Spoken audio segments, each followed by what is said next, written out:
Namaste, everybody. This is Mark Alexander, your Vedic astrologer, and this is the beginning of a short series of video talks on the different signs of the zodiac from Vedic astrology perspective. And as most everybody knows, there's 12 signs, as there are 12 houses, and just to share a little bit about both before I start and focus on the signs. The houses, there's 12 of those, and they represent different areas of our life within our sign and within our chart, within the astrological birth chart. So with that, let me start with the very beginning of the zodiac. Let me take these off so there's no glare. Let's start with Aries, since the sign of Aries in the zodiac is considered to be the beginning of the zodiac to an extent, and Aries is ruled by Mars. And if there is a strong Aries influence, and for this particular series, I want to kind of just give little nuggets of each sign, and then we'll go through a little bit quicker that way, and I think some of the aspects will stick a little bit easier. But with Aries, Aries is ruled by Mars, and Mars is the planet of action, of getting things done, of passion, even aggression, and even violence sometimes. The Aries energy is essentially about starting projects and kind of getting things going, for like a lot of successful business folks who like business. They're very good at starting businesses and finding people to hire to like run the business. So a lot of those guys and gals, that's going to be there's strong Aries aspects. So beginning projects, kind of type A personality, go, go, go, go. They can have a challenge with like bringing things to completion type thing, because the Aries is all about getting things started and trying new things. And because of the Mars energy, there's a lot of oomph behind it, a lot of energy, and sometimes a lot of fire and aggression. But Aries itself is a fire sign, and so that you may be able to kind of look at that and go, oh, okay, fire, lots of energy, gets things going. That's kind of the analogy there. So let's go to the next one, to Taurus, which is the natural second house of the zodiac. Taurus is ruled by Venus. Now, the symbol of Taurus is the bull. And what I didn't say about Aries is the ram is the symbol of Aries. So, but for Taurus, the bull, a lot of intense energy there as well. But with the fact that Venus rules Taurus, there is a kind of ease and equanimity, and liking to have comfort. Taurus folks with that Venus influence are really about enjoying things, and enjoying the finer things, and in either an artistic type of way or creative way, or they may very well, really enjoy having that nice, comfortable house or nice automobile, which they generally are able to attract those things. So also the creative side to the Taurus folks, there is more of a kind of focus and spirited direction, or kind of like intensity to like their creative ability.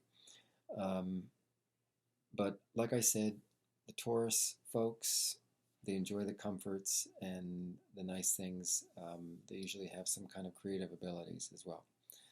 and they can be very stubborn at times. Taurus bull, once they make up their mind, they don't change it too easily. Um, and but with patience, a lot of time in working with these folks, you can kind of bring them around to seeing your perspective type thing. If that would be something important to you when you're dealing with somebody who you know is a strong Taurus. Um, but that is Taurus. Third house, or third sign, excuse me, Gemini. Gemini ruled by Mercury. So Mercury ruling Gemini. Gemini is an air sign. And, the symbol behind it are the two faces. And it's very indicative of individuals with a Gemini strong influence to be able to easily see two sides of issues. And they are usually very articulate, and they are usually quite intellectual. Then the air sign aspect would also influence kind of like they would be very logical and maybe even quite mental. They're just kind of in their head a lot, thinking a lot. That can be a strong Gemini type. But they tend to enjoy connecting with lots of different folks and kind of creating network like that. And pretty easy to get along with generally. But like I said, they can see both sides of issues quite easily, and they are usually very bright, intellectual, and can articulate their position quite well. Fourth sign, which is Cancer, ruled by the moon. These are homebodies, mother types, very nurturing individuals. That's the best, foundational kind of like, there's a Cancer. Very strongly feeling oriented. The sign of Cancer is a water sign, and is ruled by the moon. So the moon represents our perspective in life, how we emotionally interact with the world around us. And because Cancer is a water sign, we're usually quite emotional, or easily moved through emotion. That would be Cancer. Fifth sign, Leo, ruled by the sun. Leo types are usually leaders in a big way, and they are a personality type that enjoys having lots of folks around them. So if you think of it this way, think of the sun. And the sun is the center of our solar system, and it loves having satellites go around, around, around. So a strong Leo type loves to have people hanging around them, where the Leo, though, is the kind of center of attention. That can be a strong description of the Leo individual. Not to say that they're all, selfish or it's all about me type thing, but when they are in the spotlight, they really feel comfortable. And that is probably one of the strongest aspects that I'll leave you with on the Leo type. Virgo, sixth sign, natural sixth sign of the Zodiac, deals with health and healing and that sort of thing. It is ruled by Mercury, and the Virgo is an earth sign, so it deals with in the world of healing and that sort of thing, anything medicinal, you're dealing with herbs and that sort of thing, or something in a health conscious kind of way, dealing with just kind of like they tend to be very neat as well, and it's kind of like how they're wired. So they can have a good intellect for like I was just saying, the being concerned about health, cleanliness, and that sort of thing. And when there's challenging aspects to the Virgo, some people can be like overly so, constantly washing their hands and just kind of like, a little bit too much so, which you would see an aspect that would be influencing that. And So, biggest takeaway, Virgo, health, healing, focused, neat, detail-oriented, and they're, usually very smart. Seventh sign, which is Libra, which is ruled by Venus. This is an air sign. So Librans tend to be more intellectual than the Taurus types, because Venus rules Taurus. And so several planets rule two signs, and just except for Sun and Moon, all the other planets in the Vedic tradition rule two signs. So for the Libra folks, with the Mercury ruling this, like I said, more intellectual, but it's Libra is about the scales and balances, looking at things from a perspective of non-judgment, in the way of like what is actually, the not necessarily the best course, but what is the greatest balance within this moment right now in judging this situation. And because the Librans are about, okay, fair judgment, which is the whole point of, you see the image of this, the woman holding the scales. It's all about that judging and the balancing.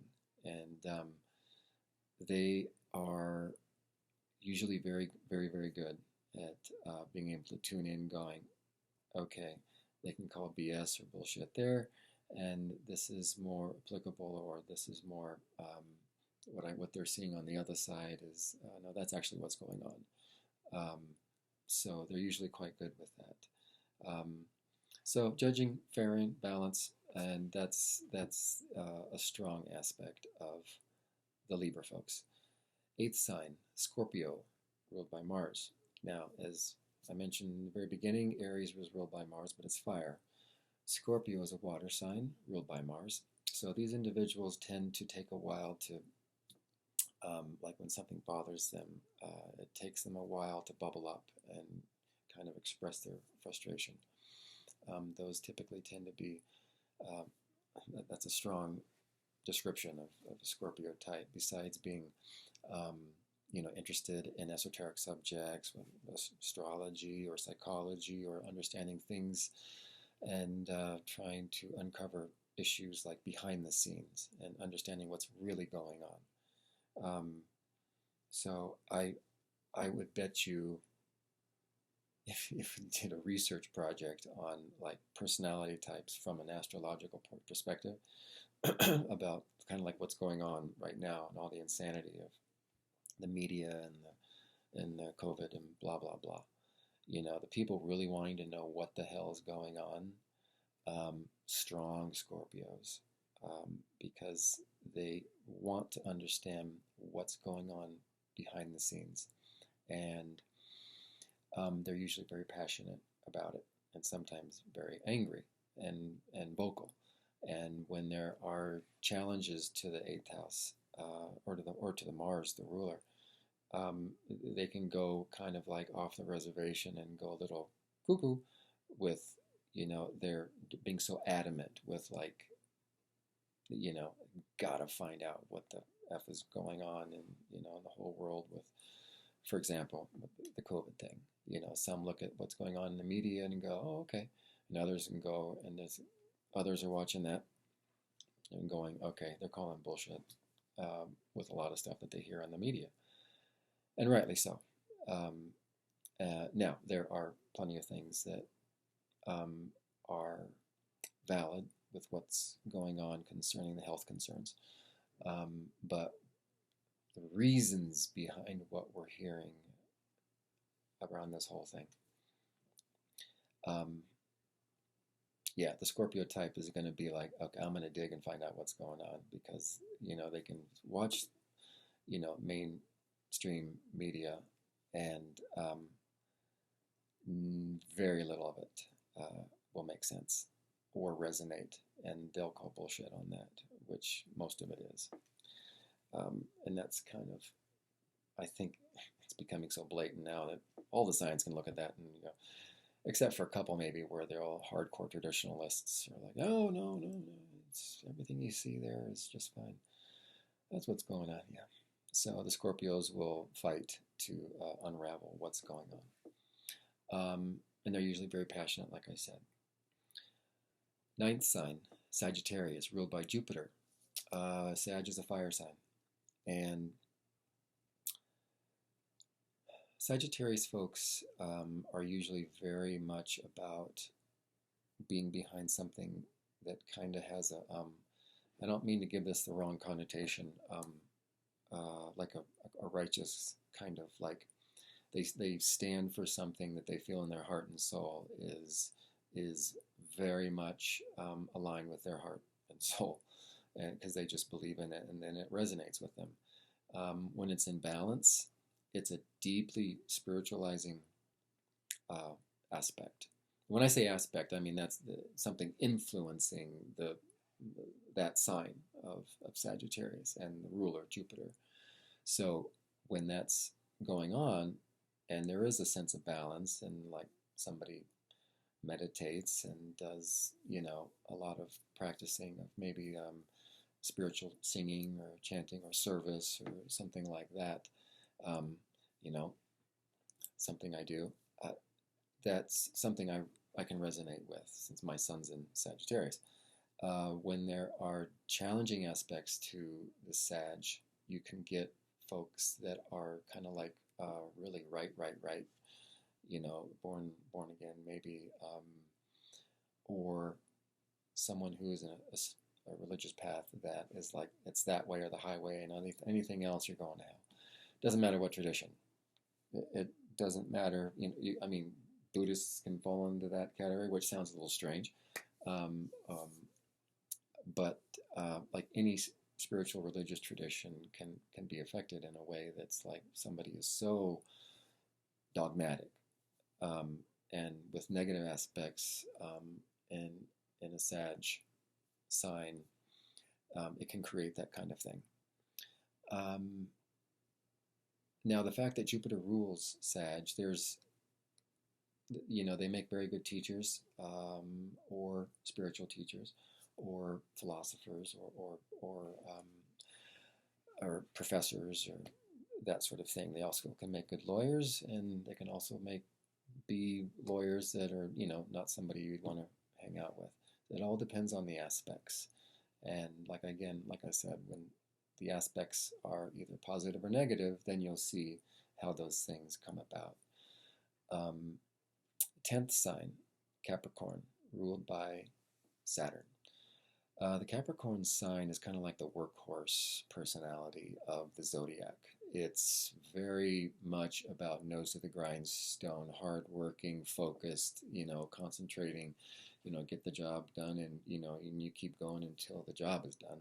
That's a strong Saturn type influence, which is like juxtaposed to like the Aries, where they can work hard starting projects kind of thing, and then if they're good business folks, they can like responsibly hand them over to somebody else to like keep the business going and make it successful. The Capricorn is like I said, the workhorse, and they bust their rear end, working hard, and sometimes maybe even they something I could relate to a little bit, like working harder and not smarter. I like to really make it a habit of working much smarter than harder. I don't mind working hard, but when you have, you use some brain power with it too. Just don't go, oh, just put your brawn into it type thing. And as you get older, that starts to kind of wear on you. And it's like, okay, there has to be a higher way of being able to do this. So Capricorns can also do that and be very successful business people, but they tend to be really hard workers and very focused, very serious demeanor type thing. And let's see, Aquarius, the 11th sign, also ruled by Saturn, but Quickly, Capricorn, as if I didn't say, I'm kind of going through these pretty quickly. Capricorn is an earth sign. So when I say nose to the grindstone, kind of like, the workhorse charging up the mountain type, to accomplish tasks, that's Capricorn.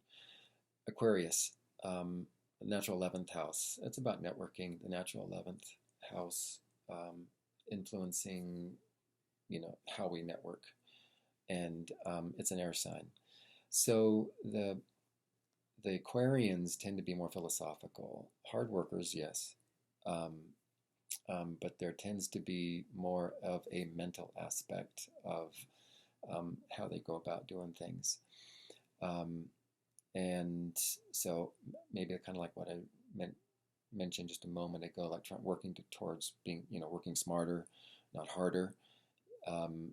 Aquarians can do that very well. It's still Saturn influence, so there's still a serious focus. Very, a lot of Aquarians can be very philosophical. Philosophers, a lot of famous philosophers with strong Aquarian aspects. The Saturn gives the focus, it gives the mental thought process type thing, and also because of that Aquarian influence, I mean, you also look to how the houses and then the signs are influenced from other signs. And so there would be like a Mercury influence to Aquarians as well, because Mercury, if you went from the first house of Aquarius, making that the first house Aquarius, Gemini would be your fifth house. And the fifth house is about creative intelligence. I'm going off a little bit here, but just to kind of tie two things in for you. The fifth house, Mercury rulership, creates that kind of that creative intelligence because that's the fifth house. It's a trine. It's a very auspicious, very supportive house. But anyway, Aquarians, very philosophical. They like to have usually group connections, relating to the networking type thing, whether it's groups or organizations or whatever. And like I said, the Saturn focused awareness, the air sign, makes it more mental and more thinking process.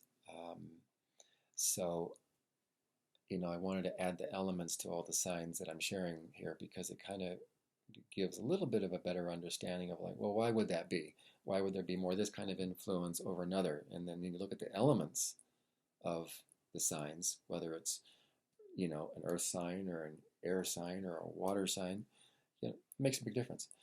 And it goes, oh, that kind of makes sense. Okay. And the last sign is Pisces, ruled by the fish. And technically, we're still in the age of Pisces. We're not in the age of Aquarius as yet. We have a couple hundred to 300, 400 years before we're in Aquarius.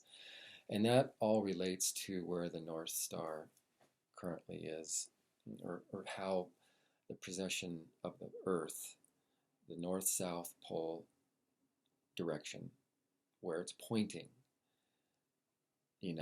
and right now it's still pointing, the North Star is technically still in Pisces. So when the Earth, axis, it's all the Earth obviously always spinning, but it's got a precession going on, and it kind of does this as it's doing this. So it's a little weird, but the point being, this whole age of Aquarius that's coming, that I'm looking forward to,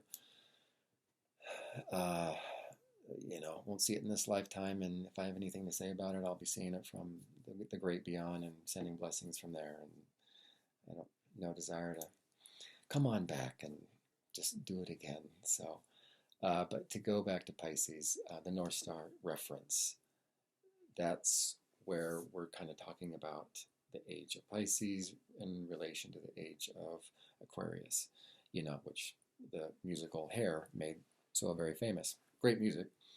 But not quite in the age of Aquarius yet, but we're getting there. So Pisces, water sign, ruled by Jupiter. These individuals they tend to be very, very intuitive. Jupiter is about wisdom, expansion, knowledge, spiritual understanding. That's Jupiter.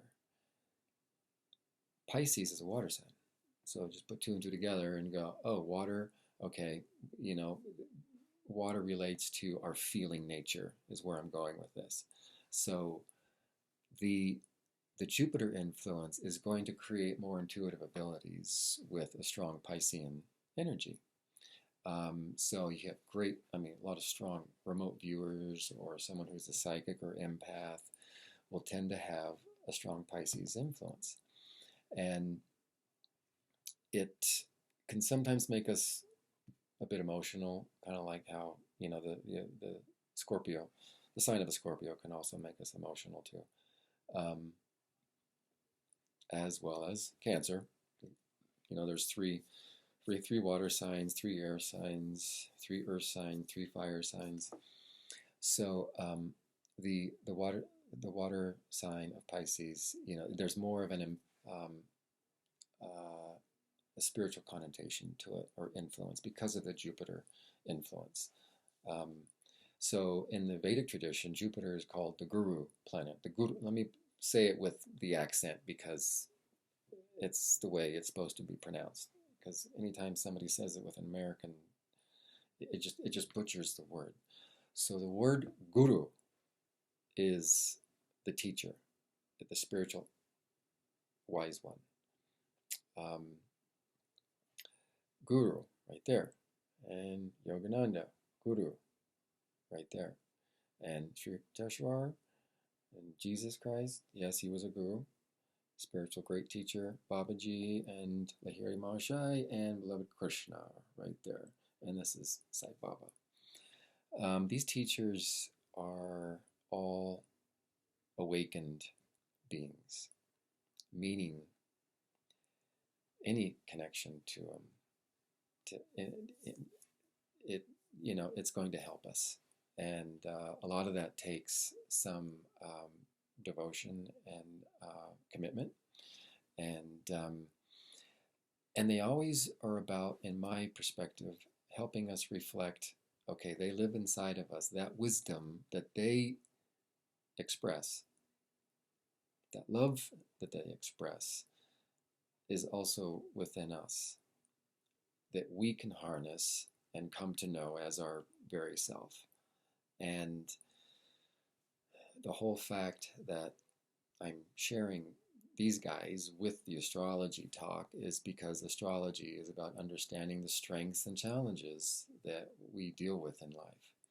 And it's really through that higher mind state that we come to understand more and more about, okay, how do we connect with that higher state?